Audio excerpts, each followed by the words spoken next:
আমরা দূরে যাই ভাই আমরা একটু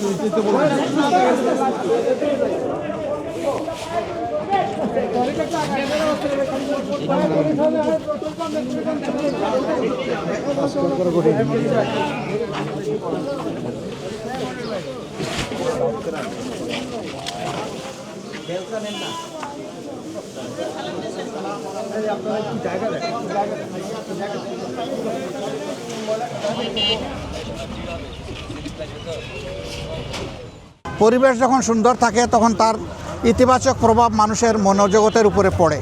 এ মানুষগুলো ভালো হয়, সমাজের জন্য দরদি হয়, দায়িত্ববোধ সম্পন্ন হয়। আমরা সেই বার্তাটাই মূলত দিতে চাচ্ছি।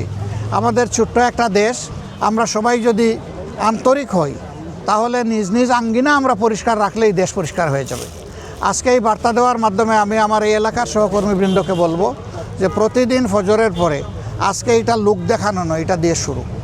প্রতিদিন ফজরের পরে আমাদের প্রত্যেক ইউনিট মিনিমাম আধা ঘন্টা সময় এই পরিচ্ছন্নতার কাজ করবে। 1 ঘন্টা পারলে আরও ভালো। এরপরে যার যার কাজে পারিবারিক পেশাগত দায়িত্বে তারা ছড়াইয়ে পড়বে, সমাজের অন্যান্য সেবায় ছড়াইয়ে পড়বে। কিন্তু এখন থেকে আমাদের এই এলাকাটা আমরা চাচ্ছি একটা মডেল এলাকা হিসাবে গড়ে উঠুক। আমরা সরকারের ফান্ড পাই না পাই, সরকার আমাদেরকে কি দিবে না দিবে এটার তোয়াক্কা আমরা করব না। তবে আমরা আশা করব, দাবি রাখবো, এই এলাকার ন্যায্য পাওনা থেকে সরকার যেন এলাকাকে বঞ্চিত না করে। এই এলাকায় আমি শুধু ওয়াদা করি নাই, আমাদের সাথে আরও যত প্রতিদ্বন্দ্বী এখানে নির্বাচনে অংশগ্রহণ করেছেন সকলের ওয়াদা ছিল যে একটা ভালো মিরপুর কাফরুল আমরা গড়ব। আমি এই দায়িত্ব আজকে শেষ করছি না, এটা আমার শুরু। আমি ঢাকায় থাকলে প্রতিদিন এখানে আসবো, প্রতিদিন রাস্তা ঝাড়ু দেবো ইনশাআল্লাহ।